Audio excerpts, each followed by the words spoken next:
We are in the right.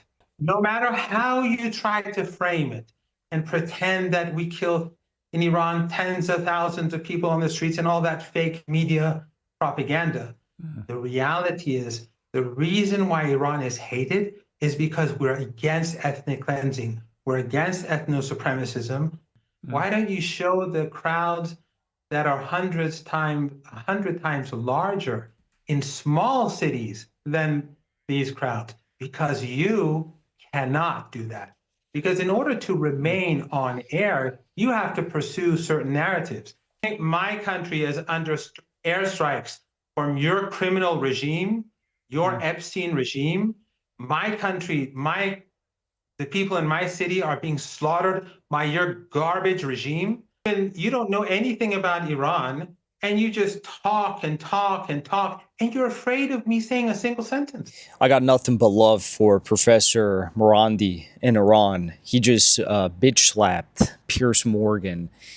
Piers Morgan, who, by the way, as I will always remind everyone, does not allow me to go back on his show, blocked me on Twitter. Did I say anything wrong? Did I say anything bad? No, I don't think so. I think I just exposed his lies about the Russia-Ukraine conflict and about Gaza and Lebanon and Iran. But anyways, let's go through this. I'm going to break this up into two clips for all of you. This is Marandi on Piers Morgan. And I say thank God to whoever the editor of this video is, because they so appropriately cut out the segments of Piers Morgan talking, so we just get to watch him getting bitch slapped over and over and over again. But you hear the points that Professor Morandi is making here, and they couldn't be any more true. And I'm very happy that they're being aired out on this broadcast, because one of the things that Professor Morandi mentioned when he had to sit down with Ahmed at Propaganda & Co., I don't know if you guys caught that conversation, but he said that he was conveyed a message by a third party, or maybe it was direct, I don't remember, but Ayatollah Khamenei, before his martyrdom, at one point he expressed his profound praise for Professor Morandi for bitch slapping Zionist television presenters. He mentioned one in particular. Morandi didn't say who it was, but I'm pretty sure it was Piers Morgan. But, you know, this is the truth that needs to be heard, and it needs to be heard on the mainstream media. But, of course, no one in the mainstream media will ever allow these voices to be heard. And if they do, they give Professor Morandi like 30 seconds, 15 seconds. Piers Morgan's a little bit better, you know. He does it for the content, not because he believes in it or actually is concerned about it. In fact, this entire conversation, he's just pushing Zionist, you know, BBC propaganda the whole time, right? It's like Piers Morgan acts so proud that he doesn't work at the BBC and he's independent, but he's not independent, right? His brain is in shackles, and he's still, you know, beholden to the investors of this program that he runs. So anyways, let's take a look and see what he has to say. The leader, Ayatollah Khamenei, he was martyred because he stayed at home. And he said, I'm not leaving my office and my home because many Iranians have nowhere to go, and so I cannot leave. And he chose to stay, even though everyone knew that he would be a primary target. Unlike your leaders and the Epstein class in your country, which do all sorts of things to ordinary people, he stood with his people, and he stayed with his people. And that's why he's so popular. And unlike the propaganda that we see on your show all the time with these insane pundits who've never been to Iran, who know nothing about Iran, who just repeat these Epstein-class talking points, the Iranian people are steadfast and standing beside and behind the Islamic Republic. And as we speak, across Tehran, under missile fire, you see huge crowds of people in different parts of the city protesting against the United States and calling for the armed forces to resist. And might does not make right. As I learned from school, children know this. We are in the right. No matter how you try to frame it and pretend that we killed in Iran tens of thousands of people on the streets and all that fake media propaganda, the reality is the reason why Iran is hated is because we're against ethnic cleansing. We're against ethno-supremacism. Why don't you show the crowds that are 100 times larger in small cities than these crowds, because you cannot do that. Because in order to remain on air, you have to pursue certain narratives. I think my country is under airstrikes from your criminal regime, your Epstein regime.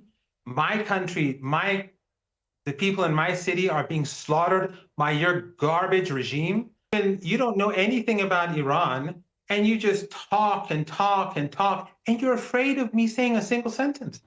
It's a fair question, right? That's the first part of the clip. We'll play the second part in a second. But, like, it's a fair question. Why is Piers Morgan, or anyone for that matter, not playing the clips of the millions of people all across Iran who are standing steadfast? I saw a video today of, thousands in a small city in Iran, and smaller city than Tehran, of course. And all of a sudden they're hearing this man speak, and then all of a sudden, boom, boom, boom, there's all these missiles flying all around them. And there's a little bit of shock at first amongst the crowd. Some of them weren't even like, some didn't even move. They were just like, oh yeah. And then all of a sudden is Haydar, Haydar, Haydar, Haydar, right?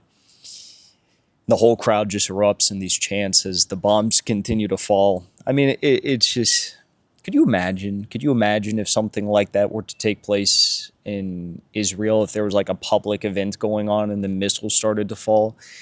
They'd all be breaking their legs, falling over one another as they try to run to the nearest bunker. And that is what's happening. On the first day of the conflict, there was an Israeli settler who actually passed away because he tripped and fell while he was running to the bunker. That's where they live 24/7. They live in their bunkers in Israel. And they claim to be these strong beacons of courage and the Israeli lion, but the truth is they're all hiding in bunkers. Where are the Iranians? They're out in the streets each and every day, each and every night, millions and millions of them as the missiles fall all around them.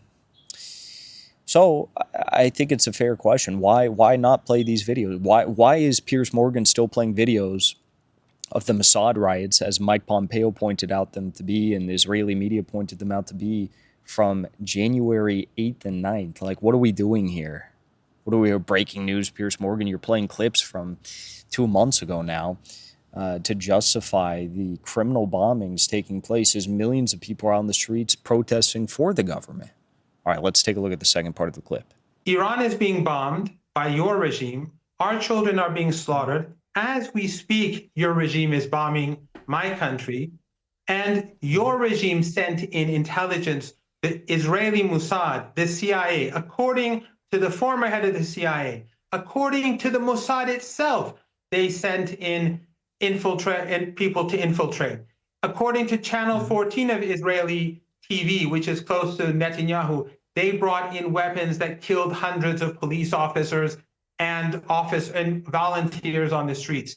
So the 3,117 people who were killed, and all of them have their ID and information, they're well known. If you have any extra names, give them to me and let's see what your evidence is. All of those people are recognized. And wait a moment. Wait a moment. And if there was one police officer killed in your country, what would the reaction be? Some young woman was turning to the right. They shot her in the face. Here they killed 200 police officers and well over 100 volunteers on the streets. And you call that peaceful protest, but you ignore the millions of people on the streets as we speak in Tehran right now. Just one final sentence. For 47 years, you have been, your government, your regime, your media has been saying Iran is unpopular. Iran is about to fall. The regime is collapsing. And it never happened. And do you know what? That is exactly the same thing that your media and your governments would say about Mossadegh. When he was in power, they were saying he's evil, he's criminal, he's corrupt. Go and look at the New York Times, the Washington Post. It's always the same. Your problem is that we are independent and that we do not accept the Epstein class. that rapes and murders little kids. Okay. We don't if I may accept respond, them murdering our kids. We will not allow your regime to kill our kids and get away with it. Let me respond. Bro, what are you going to respond by?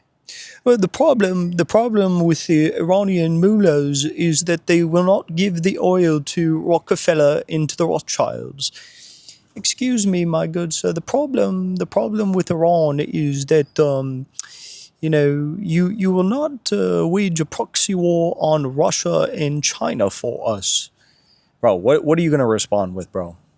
You're such a fool. Coping so hard, trying to claim you're not like a total Zionist Mossad agent. Like literally, what is your response?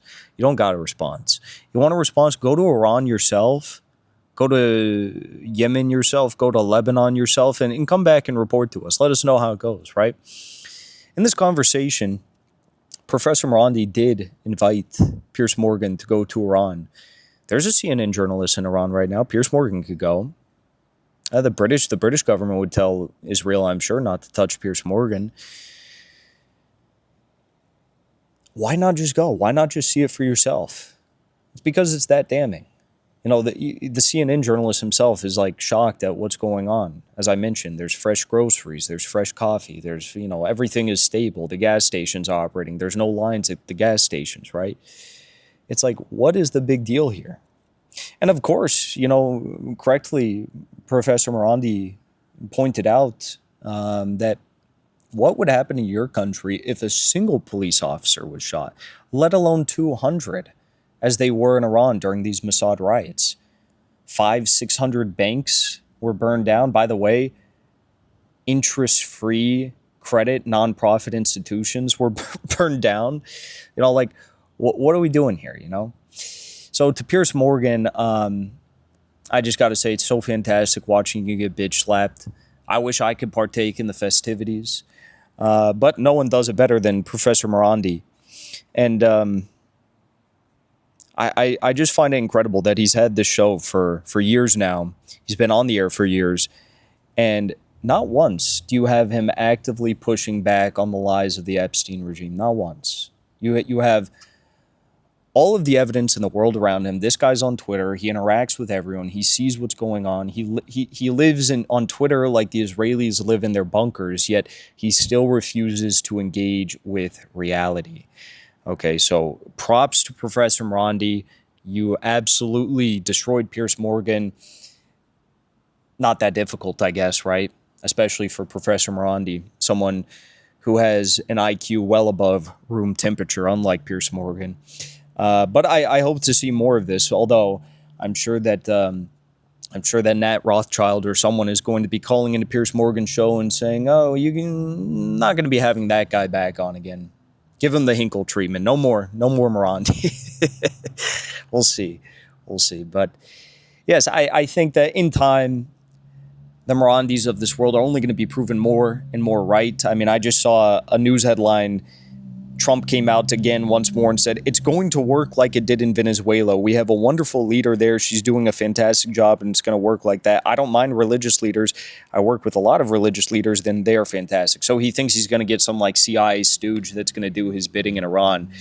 Meanwhile, they don't understand that if even a random low-level security personnel was telling their security officials, their security details, that they're going to do some bidding for the CIA, those security detail personnel would probably unalive that official within 24 hours, right? There is no tolerance for this. Of course, it's being done in, the back dealings and very secret operations and whatnot, but publicly, no. Publicly, you'd be put on a stake in Iran. They don't like being vassals of the U.S. Why be a vassal of a country that just murdered 170 schoolgirls? Why be a vassal of a country that is carrying out genocide and ethnic cleansing? Why be a vassal of a country that takes all of its orders from Wall Street rather than what the people actually need? All right.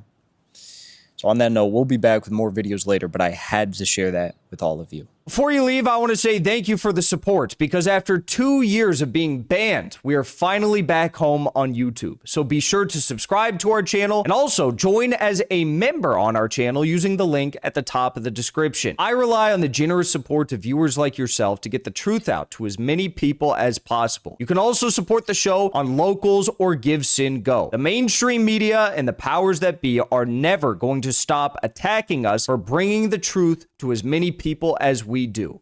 Thank you so much for your support.